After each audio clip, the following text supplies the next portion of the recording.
So Paul, I think everyone has heard your thoughts on this campaign between Compass and the pages of the Graphic, but now that we're down to the wire, what do you think we'll see tonight?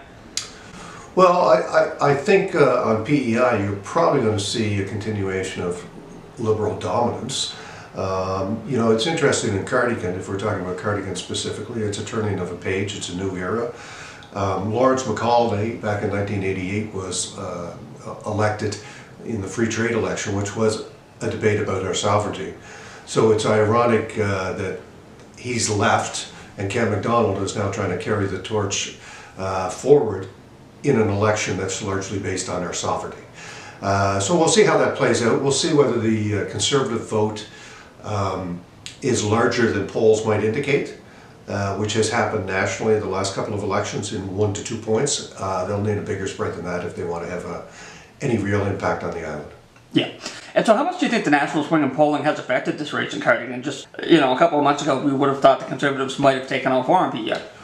Well, I would have said in January that it was certainly possible. Now that things have changed, I've never seen a switch like this in terms of 25 points ahead to being behind.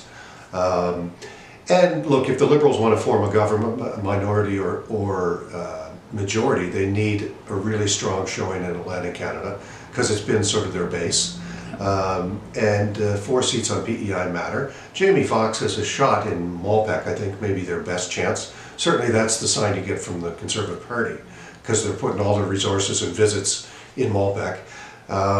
It's been tough for James Elward in Cardigan because the ferry issue is a big issue in this riding, and the Conservative promise of a policy review or a review without saying what the review is intended for scares us, because we've seen governments, including Stephen Harper's government, reduce services and reduce funding before. And so, regardless of who wins in Cardigan tonight, how different will things be going forward without Lawrence Macaulay? Well, Lawrence Macaulay, you know, you learn how to get things done or to talk to the right person or have a call returned after 36 years. We're not going to have that regardless of whether it's James Aylward or Ken MacDonald. So it'll be a little more difficult, but the island group of MPs is a pretty good collective, and the regional group is important. You know, that they'll get together and they'll talk about how to move files forward. I think it's important that PEI have a cabinet minister. I don't think it would be Kent MacDonald if it was on the Liberal side. I'm doubtful it would be James if it's on the Conservative side, but it all depends on who's elected. But I do think it's important that we have our traditional seat at the cabinet table, which right now we do not have. All right, Paul MacNeill, publisher of Island Press. Thanks for joining us. So we're joined now by Blair Aitken, president of the Eastern PEI Chamber of Commerce. Blair, you guys organized a debate of the Cardigan candidates earlier this month. Why was it important for the chamber to make sure that debate happened? Well, I think as a chamber, we want to make sure that that the voters are making an informed decision, know the positions of the various parties, the policies as they affect the Cardigan riding. You know, I think it was important for everybody to get to know the candidates as much as we could. And what did you think of the debate and how the different candidates did?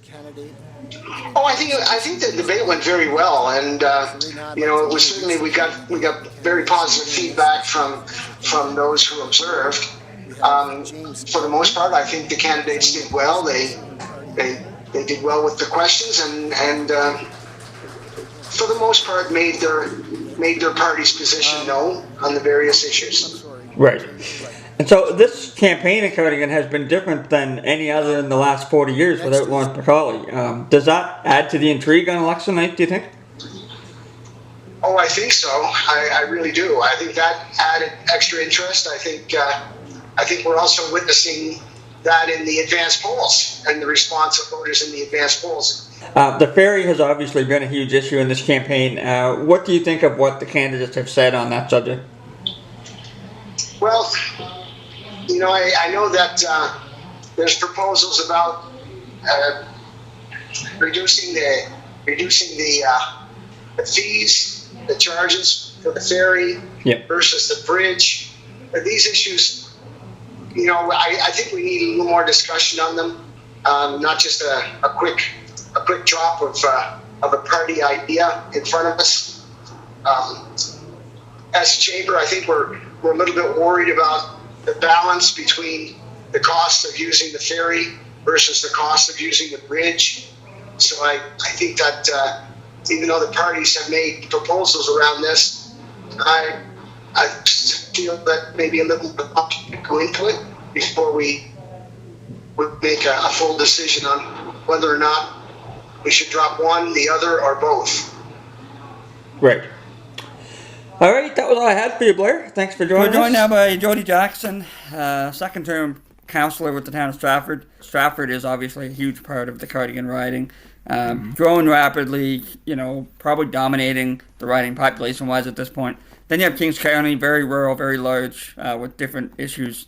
What's your take on kind of how those two ends of the riding balance are?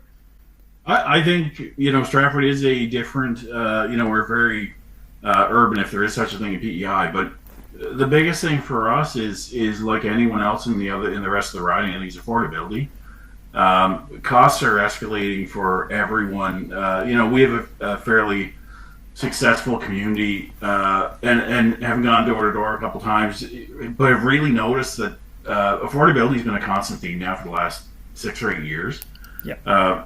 So folks are not only with taxes increasing, the uncertainty around tariffs, everything's costing more.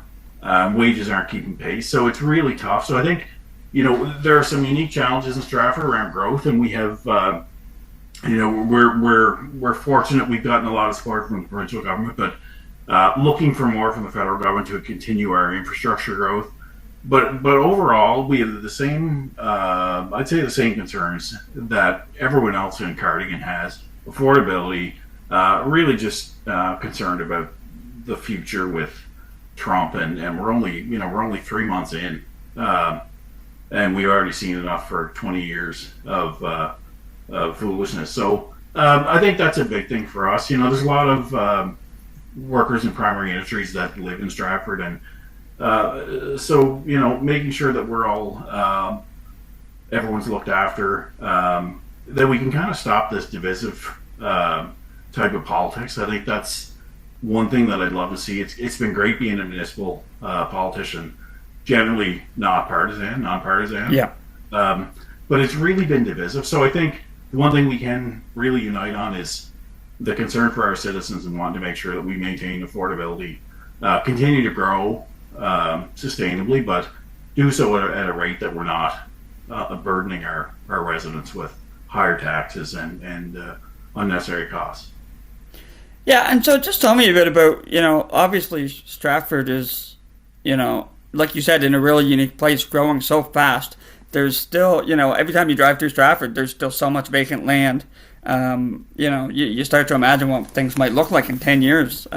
Just tell me about, how you guys have been dealing with that and how you kind of try to do that in a sustainable way. Yeah, well, I'm glad you mentioned that, Josh. So we've had this kind of perception, I guess, for a long time that there's a lot of vacant land in Stratford. The highway coming from the bridge up towards the Emergency Services Center, a lot of that has been bought in recent years, and it is mainly commercial with a mix of residential that's planned there. Yeah. There's not actually a lot of residential land left in Stratford, but we do, we are focusing on growing that urban core as much as we can over the next number of years. There's a lot of key players there. That's one thing that's really helped us kind of shift our focus from being that town that was split by a highway for many years into more of a town. That's one of the things that we're doing now is strategic investments in infrastructure around our new emergency services facility. We're lucky enough to have a new high school that's under construction right now. There's a promise in the 5-year capital budget for the province that we are going to get a junior high. I think a lot of good planning, I guess, to the extent that we could, given that our town grew so quickly without, we were 4,000 people a number of years ago, and we're up to around 12.5, around 13,000 now. We've been fortunate to have a lot of investment, a lot of businesses come and stay in Stratford. And we have a lot of residents that work in Charlottetown, but also work in Stratford now, maybe work from home, so they're able to keep their dollars in Stratford. Yeah. So we've been fortunate. We've had a lot of investment, a lot of it being either private sector or in partnership with the provincial government. Not as much with the federal government. That's something I'd like to see grow, especially with our planned community campus and recreational facility. That's something we're desperate to get multi-level support on, and we're not quite there yet. And that's something I'd like to see come out of this election. For sure. And so you're obviously pretty familiar with James Aylward. He was Stratford's MLA for 12 years. What do you think of James's chances here? And, just kind of tell us a bit about what he brings to the table. Yeah, I think I've known James for a long time. He's been a very effective representative for our area over the years, and is one of those folks I think would do a good job should he be able to represent us at the national stage. He's one of the folks, and these are, it's kind of like Lawrence McCauley. Just, you hear the stories, and I have lots of stories around, getting a phone call, where James would get a phone call late at night, someone was in need of help, even when he wasn't in government, and would always do his best to help them out of a situation, try to find them. Maybe it was a mental health issue that, and then in a case that I know, it was exactly that. A friend of mine had a relative that was going through some mental health issues, and he was able to find some back channels, I guess. This is when he was in opposition, to try to help folks. So he's one of those folks that is a lot like Lawrence, and I think like the other folks that are running in Cardigan, they're good community people. They don't want credit for what they're doing, but they are more than happy to help those folks that need it. And that's really what Canadians are, and that's what Islanders are, Josh. We're always there for each other to the extent that we can be. So, knowing James for a long time, I think that he brings that to the table. He's a straight shooter and kind of tells it like it is. And he's been good for our area. Was able to help deliver on some of the infrastructure funding in his time in provincial cabinet. So, we would be fortunate to have someone like him in that role. I don't know the other players as much, but know they are, upstanding members of the community, and we'd be well served with any of them. So, as a Stratford resident, kind of, hoping for James to have some good luck there. But, we're going to be well represented, as we have been for the last number of years. We've been very fortunate. The one thing that I'd like to see come out of this election is a firm commitment, though, from whoever should win, to help us with that federal funding for our recreational facility. It's a big one, and we're looking at around $90 million, $85–90 million, and there have been a number of other projects funded in PEI, whether it's the new Simmons, whether it was North Rustico rink, major renovations planned at the Confederation Center, new rinks in areas up in Western PEI. So we just feel like, we're a town of 12.5, 13,000 people. We feel like it's not really unfair of us to say that we deserve to have some of the things that other folks do. Yeah. Not to take away from anyone, but just to say, we're here and we're a major force, and we just want to have those things that our residents expect and want from us. Sounds good. Well, Jody, thanks for joining us tonight, and we'll see how it plays out. Thanks, Josh. Good luck, everyone.